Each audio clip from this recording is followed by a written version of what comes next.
Cristo Jesús. Amén. Tomen su lugar, mis hermanos. Pablo comienza en este capítulo con una forma interesante, diciendo, por esta causa.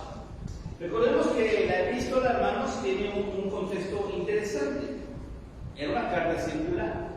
Más allá de ser una epístola directa, hermanos, el objetivo de esta epístola era que se leyera en todas las iglesias, por lo menos de Asia, donde Pablo había trabajado, pero llevaba como fin a los hermanos que están en ellos. Y se divide, hermanos, en dos bloques. Por lo menos los 3 primeros capítulos tienen que ver con un ejemplo, una enseñanza doctrinal, teológica. Y los otros 3 capítulos, hermanos, van más dados a la cuestión práctica. Pablo ha hablado, hermanos, en el capítulo 1 acerca de las riquezas espirituales. Todo lo que Dios, a través de Cristo, ha hecho por la iglesia, ha recibido la iglesia de parte de Él. En el capítulo 2 habla de la salvación, hermanos, y recordemos la gracia. El hincapié que el apóstol Pablo hace sobre la gracia es un tema muy recurrente del apóstol Pablo, hermanos. No solamente que haya tenido el problema, como lo vimos que había en la iglesia de Galacia, sino que toda la iglesia, todas las iglesias, hermanos, debemos entender el peso que hay en la palabra gracia, la gracia de Dios para cada uno de nosotros como miembros de la iglesia. Y aquí, hermanos, Pablo revela él aquí le llama el misterio, una forma, una razón para entender lo que hay, hermanos, en el Evangelio de Jesucristo.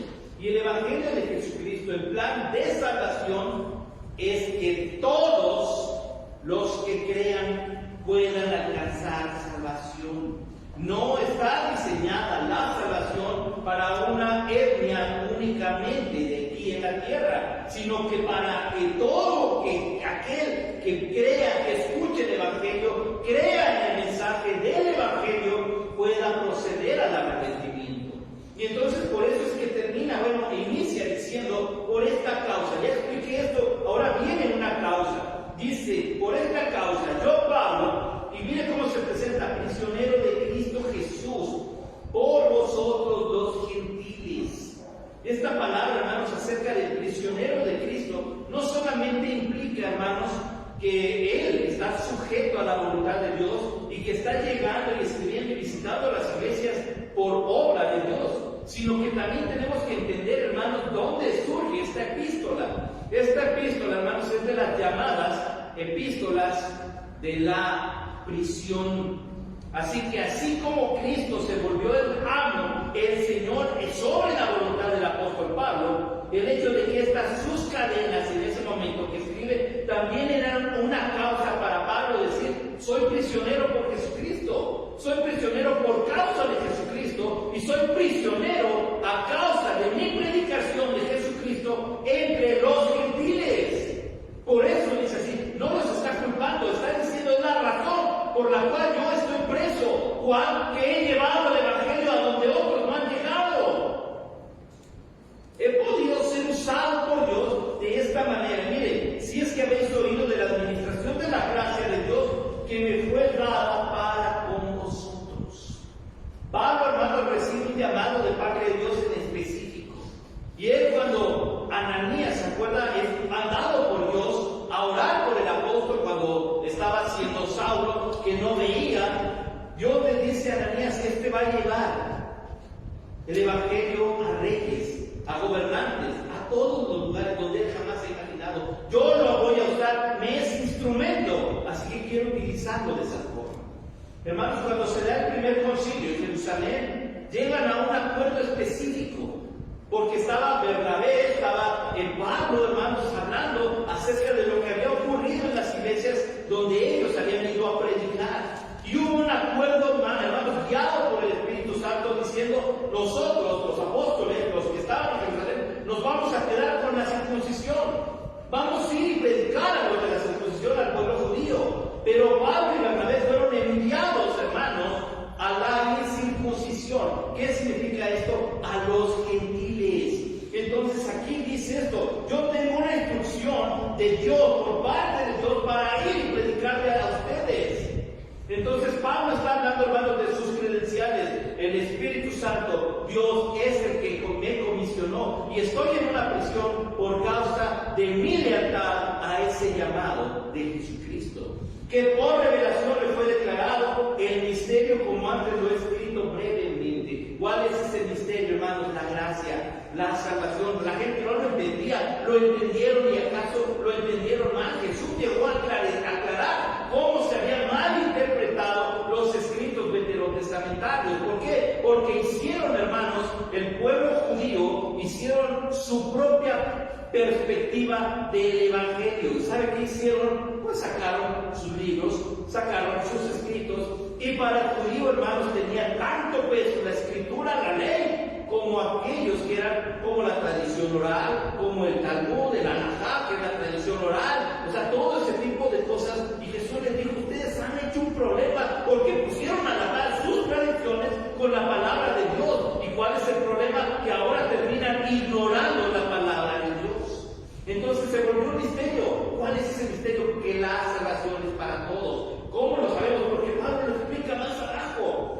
Dice, leyendo, ¿dónde pueden leer eso? Bueno, son los escritos del Antiguo Testamento. Podéis entender cuál sea mi conocimiento en el misterio de Cristo. Van a comprender lo que estoy predicando si lo leen. ¿Dónde está escrito esto? Dice, el misterio que en otras generaciones no se dio a conocer a los hijos de los hombres, como ahora revelado a sus santos apóstoles y profetas por el Espíritu. ¿Cuál es ese misterio? Mire el versículo 6. Que los gentiles son coherederos y miembros del cuerpo, del mismo cuerpo, y copartícipes de la promesa en Cristo Jesús por medio del Evangelio. No lo entendían, no lo creían y no lo aceptaban, pero resulta que desde lo escrito ya el plan de Dios es que el gentil, el no judío, pueda alcanzar la salvación. Ese fue el plan de Dios desde un principio. Dios no planeó, nuevamente, hermanos, tenemos que entender el pacto con Abraham. Dios no le dijo a Abraham: tu simiente será santa, apartada. Nadie, a todos le van a caer gordo porque ustedes van a tener mi única bendición y solamente ustedes tienen entrada al cielo. Eso no le dijo Dios a Abraham. Eso no se lo dijo. Lo que le dijo: en tu simiente llegará la bendición para todas las naciones. Fíjese bien, desde Génesis. Así que Dios está considerando, hermanos, al pueblo mexicano para salvación. De verdad que Dios es un hombre. Porque la salvación llegó a nuestras vidas. Así que tenía razón el apóstol Pablo al decir esto, es algo que no entendían. Y ahora miren cómo lo dice: miembros del mismo cuerpo. Habla de, por ahí, las doctrinas estas de la sustitución, y que Dios dijo: Dios, hermanos, no me estoy diciendo, es un solo pueblo, somos el mismo pueblo, los creyentes, no estábamos injertados a Israel. De hecho, cuando vimos Gálatas, nos dimos cuenta que los verdaderos descendientes de Abraham, ¿quiénes son? Los de la fe.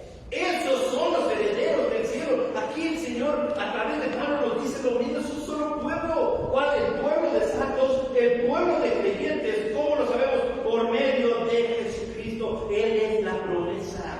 Y todo aquel que abrace esta promesa y cree en Jesucristo, que cree, es coheredero de todo lo que Dios tiene para la herencia del Evangelio. Y dice: del cual yo fui hecho ministro por el don de la gracia que me ha sido dada según la operación de su poder. Una predicación la cual se me confió a mí. Yo fui el que anda predicando, hermanos, dice Pablo, a los gentiles.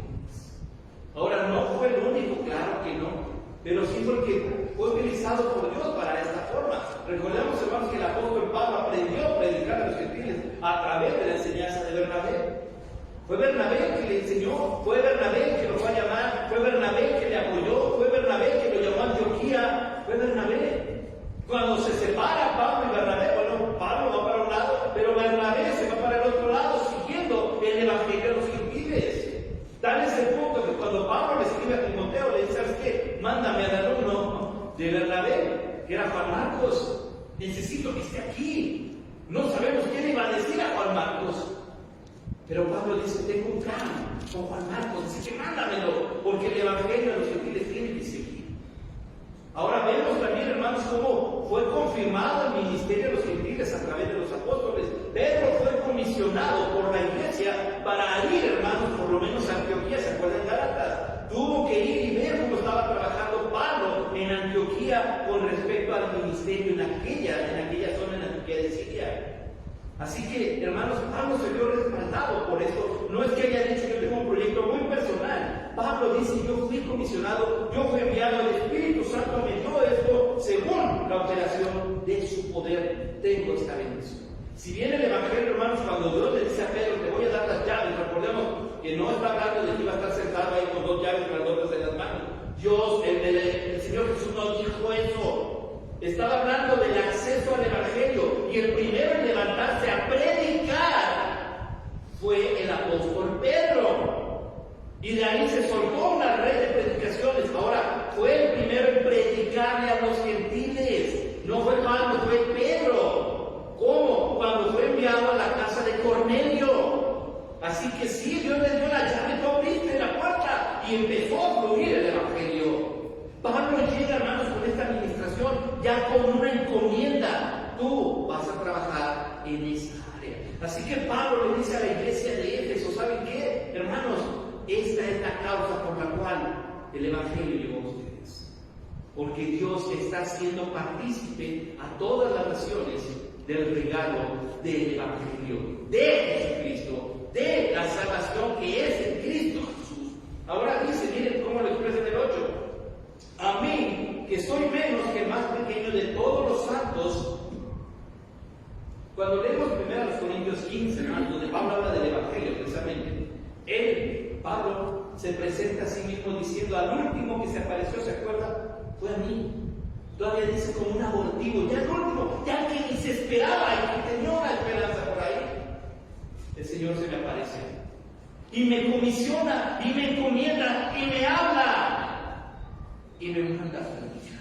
Lo mismo dice que soy el más pequeño de todos, pero me fue dada esta gracia de anunciar entre los gentiles el Evangelio de las inescrutables riquezas de Cristo. No hay nada oculto. Cuando la Biblia habla del misterio de Cristo, del misterio del Evangelio, Pablo está diciendo de qué está hablando. ¿Y sabe qué? Es algo que el pueblo en su momento no quería aceptar, no quería reconocer, pero que Cristo vino a esclarecer, y que Pablo fue comisionado a llevarlo. ¿Cuál? El Evangelio de los gentiles.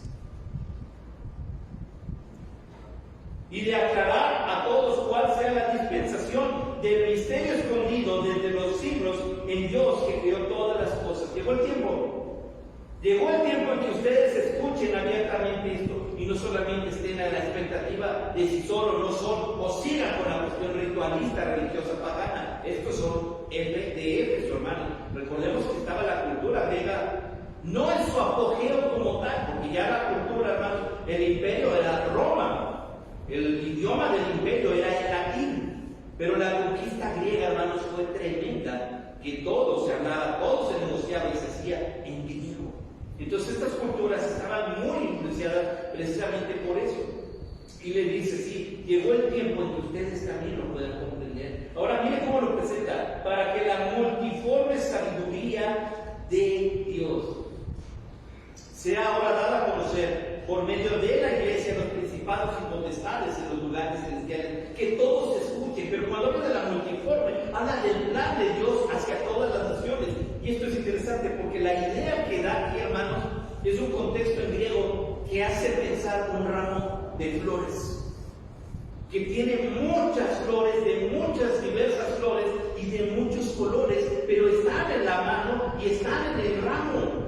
Sin embargo, sigue siendo el mismo ramo, aun cuando hay una gran cantidad de colores y de variedades. Ese es el concepto que Pablo está teniendo cuando habla de la multiforme sabiduría de Dios para predicarle a los gentiles. ¿Cuál? De que todos los colores de todas las naciones estemos en la mano de Dios, siendo esta bendición, hermanos, salvos. De diferentes naciones, de diferentes idiomas, de diferentes colores, pero todos en las manos de Dios. A eso se refiere. Dios no vino a hacer un plan élite nada más para estos, sino que abarca a todos. Y significa precisamente principados, potestades, lugares celestiales, a toda la iglesia, por medio de la iglesia. Fíjense bien cómo no hay nadie que se escape de la misericordia de Dios. Algunos no la quieren recibir, pero la misericordia de Dios es la que nos ha dejado vivir un día más. Aunque no lo acepten, aunque nieguen que Dios existe, si no fuera por la misericordia de Dios, no estaríamos vivos hoy. Así que Pablo tiene razón cuando está hablando del por qué este misterio tan grande, hermanos, es más simple de lo que nos imaginamos. ¿Y cuál es? El amor de Dios hacia nosotros a través de Cristo. Dice, conforme al, y ocupa nuevamente algo diferente, al propósito eterno que hizo en Cristo Jesús nuestro Señor. Nuevamente hay algo en Dios para la humanidad, un propósito. Y el propósito de enviar a Jesús a la humanidad es que todos procedan al arrepentimiento. El propósito de Dios es que todos se salven. Pero hermanos, Él nos dejó un regalo muy grande que es el albedrío, y Él va a respetar. Si alguien dice, yo no quiero nada con Dios, el primero en respetarlo va a ser Él. Pero ¿cuál es el propósito? Que en Jesucristo alcancemos todos salvación. Ahora el diablo es bien astuto, hermanos. Si él ha tomado, no puede, hermanos, anular la palabra de Dios. Ya lo intentó en la historia de la humanidad. En muchas naciones, hermanos, la Biblia ha estado prohibida, pero no pueden detenerla. O sea, esto ya nos dice algo importante con respecto a este maravilloso libro. Pero el diablo no puede detenerla. ¿Y sabe qué ha hecho? Ha tomado secciones, lo mismo que en la tentación, y las ha manejado a su criterio, a su oportunidad. Y de repente la gente solo está salpicada con palabras del Evangelio, hermano, pero no está recibiendo un Evangelio puro, tal cual. Qué importante es entonces que nosotros, hermanos, sostengamos lo que está escrito en la Biblia para entender el propósito y designio de Dios. Y si Dios determina, hermanos, poner fin a las cosas en este mismo día, ¿cuántos de los que estamos en la tierra podemos decir gracias Dios por el fin del mundo? Y no verlo como algo terrible, algo terrorífico. Si ven las películas, hermanos, de ciencia ficción que hablan del fin del mundo, siembran miedo a la gente, siembran duda y aún a muchos cristianos. ¿Qué va a pasar? ¿Cómo va a ocurrir? ¿Cuándo va a ser? Que si el Papa se va a levantar y es un Papa negro y acabará con el mundo, que si la inteligencia artificial va a dominar a la humanidad, y el fin del mundo, hermanos, siempre es terrorífico. Pero para el cristiano que ha entendido el propósito de Dios, nos damos cuenta que ese evento se llama parucía y es lo que más anhelamos. Hermanos, cuando leemos Apocalipsis, Juan termina diciendo Maranatha, que Cristo venga, ese es el fin de todas las cosas.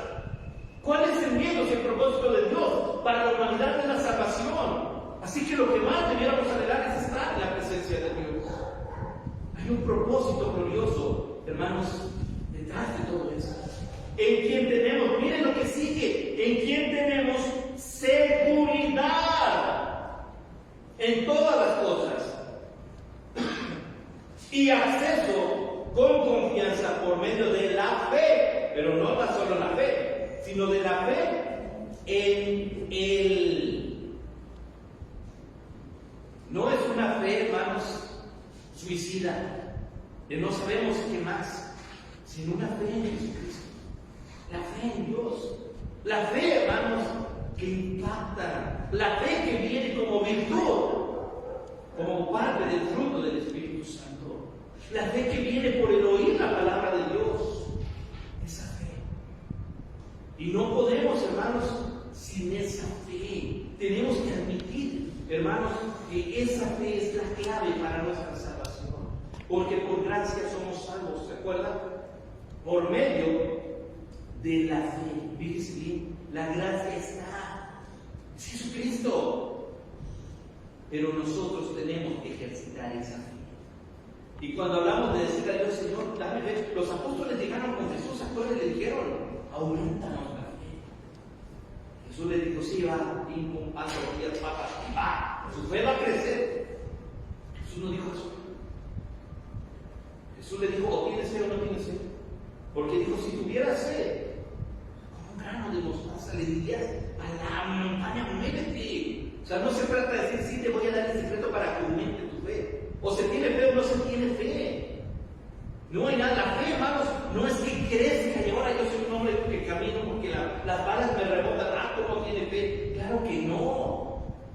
Hermanos, esa fe que viene como obra del Espíritu Santo en nosotros habla de la seguridad en las manos de Dios en nosotros. Y estamos en las manos de Dios, así que ¿qué puede pasar? Que Dios no haya controlado ni previsto ya. El momento más amargo de su vida, Dios está en control de eso. El momento más triste y temeroso de nuestras vidas, Dios está en control de eso. Por eso aquí habla de tener seguridad, acceso a la confianza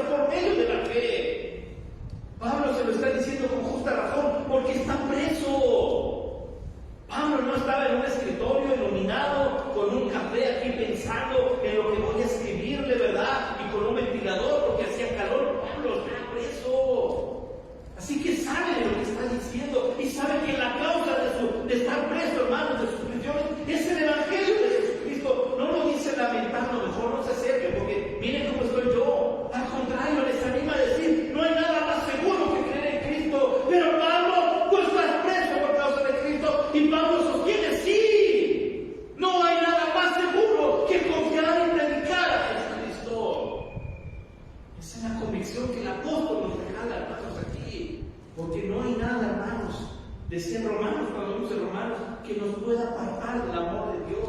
Ni lo alto ni lo profundo, hermanos, ni huestes ni potestades, ni la muerte nos podrá separar del amor de Dios que es en Cristo Jesús.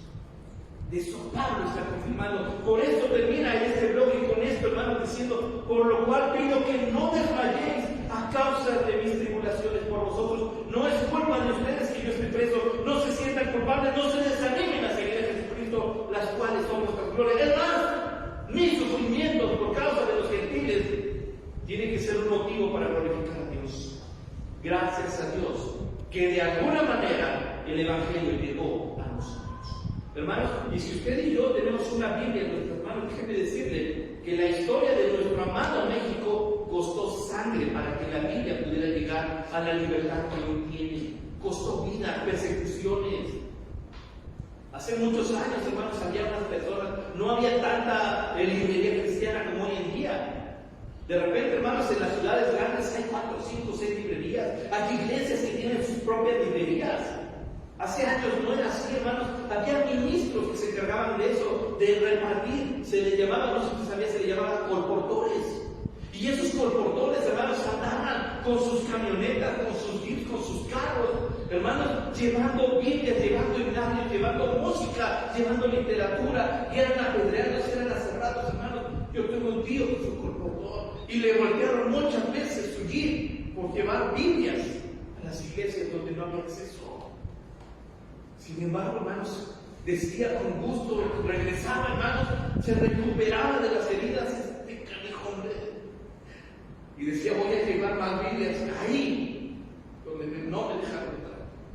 Y llegaba y decía: repartí, vendí, llevé Biblias a esta iglesia que necesitaba. Hermanos, Pablo está diciendo que las tribulaciones que pasamos aquí en la tierra por causa del Evangelio no desanimen a nadie.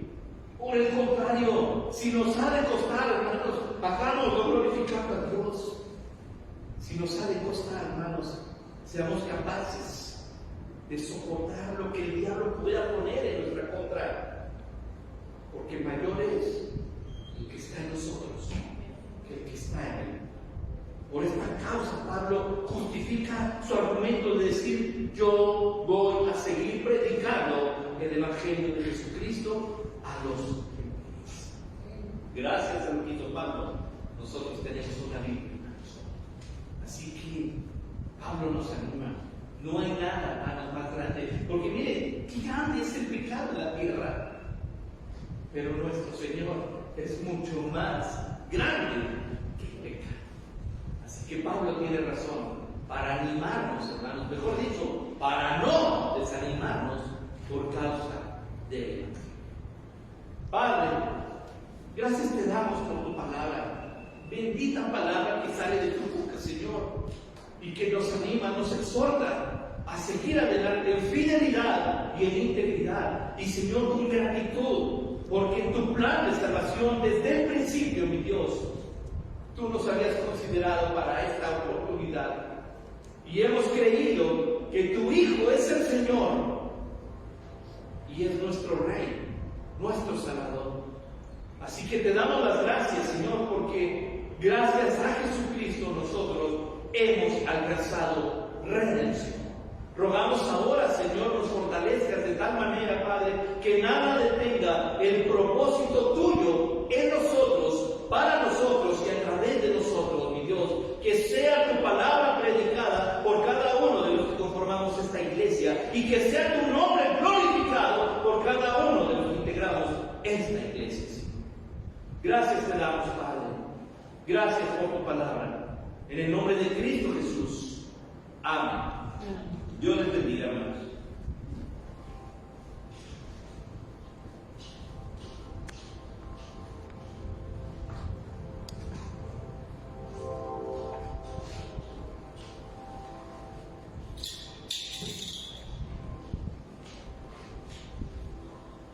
Gracias a Dios por su palabra.